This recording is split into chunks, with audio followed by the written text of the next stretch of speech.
کہ لوگ اسی وجہ سے لوگوں کی مدد کرنا بند کر دیتے ہیں. جناب پتہ نہیں ضرورت مند ہے بھی کہ نہیں ہے, لوگوں کو ذہنوں کو گمراہ کیا جاتا ہے, ضرورت مند بن کے لے لیا اور اگر واپس نہ کیا تو پھر اب وہ کسی اور کے ساتھ نیکی کرنے میں بھی سوچنے لگا.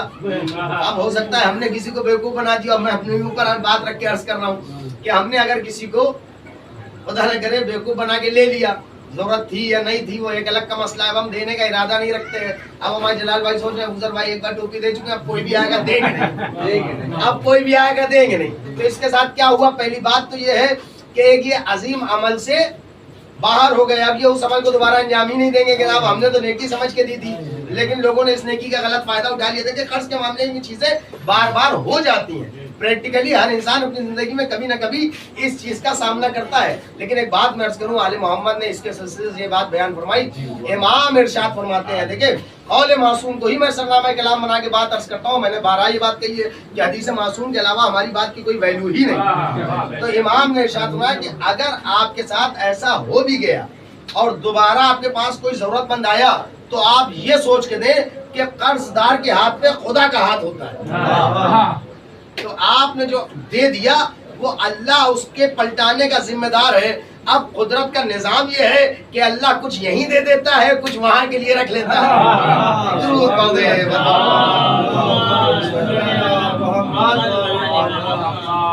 کہ یہی مل جائے گا, وہاں کے لیے بھی کچھ چیزیں چھوڑ دی جائیں, اور جب وہاں عطا کرے گا تو دیکھیں وہاں سب کو ضرورت ہونے والی ہے.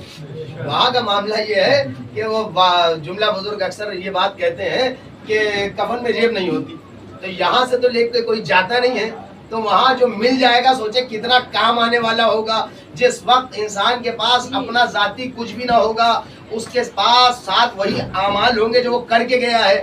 تو اگر یہاں اس کا کسی نے 2-4-10 ہزار مار بھی دیا, اب اللہ وہاں دینے والا ہے. اور دیکھیں میدان محشر کی روایتوں میں یہ بات بالکل واضح طور پہ بیان ہوئی ہے کہ اللہ قرض دار کو دینے والے کے سامنے کھڑا کرے گا, یہاں لوٹائیے. اب یہاں تو گنجائش ہے کہ لوٹایا جائے, یہاں تو راستہ تلاش کیا جا سکتا ہے کہ بھائی کوئی صورتحال ہو. دیکھیں یہ بھی مسئلہ ہے, یا تو معاف کرا لے, اس کے سامنے اپنی پریشانی ظاہر فرما دے کہ بھائی بہرحال میرے پاس نہیں ہے, میں چاہتا ہوں کہ آپ مجھے اس سے معاف کر دیں تاکہ وہاں کا مسئلہ نہ کھڑا ہو. اب وہاں معاملہ آ گیا تو وہاں تو کوئی گنجائش ہی نہیں ہے. یہاں تو کہتے صاحب اوور ٹائم کر کے دے دیں گے, 2 شفٹ میں کر کے دے دیں گے, اپنا معاملہ کوئی ذاتی روک لیں گے, اس کے ذریعے سے دے دیں گے. لیکن وہاں کوئی گنجائش نہیں رہتی. منظر بھائی توجہ چاہتا ہوں, وہاں کوئی گنجائش نہیں رہتی, تو پھر وہاں کہاں سے دے گا؟ لہٰذا اسی لیے کیا کہا, دیکھیں حقوق 2 طرح کے ہوتے ہیں, ایک حقوق خدا, ایک حقوق عباد.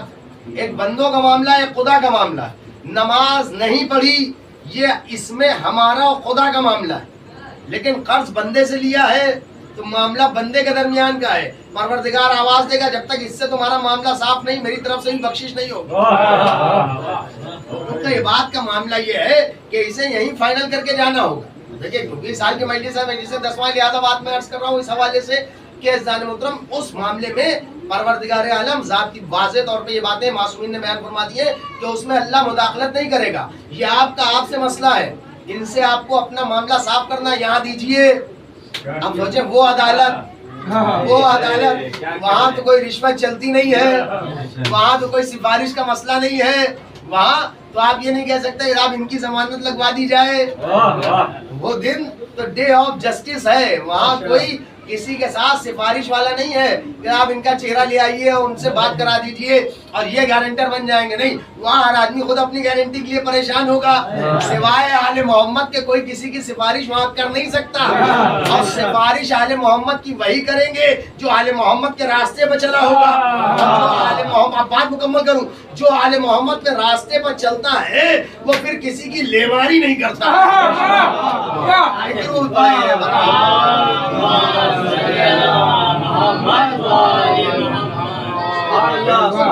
بات عرض کر رہا ہوں, کبھی کبھی تھوڑا سا چیزیں سخت بھی ہوتی ہے, لیکن اس سے ہماری اپنی اصلاح ہے. میں اپنے لیے عرض کر رہا ہوں, اس سے ہماری اپنی ذاتی اصلاح ہے, کسی اور کی اصلاح نہیں, ہماری اپنی ذاتی اصلاح. اس لیے کہ ہم اگر فرش اعضاء سے نہ اپنے کردار کو سنوار سکے تو پھر کائنات کو کوئی مدرسہ سنوار نہیں سکتا, کوئی یونیورسٹی ہمیں سدھار نہیں سکتی اگر ہم فرض اعضاء حسین پر نہ سمجھ سکیں, نہ سیکھ سکے. زندگی جینے کا سلیقہ اہل بیت کے درس کے علاوہ کہاں حاصل ہوگا؟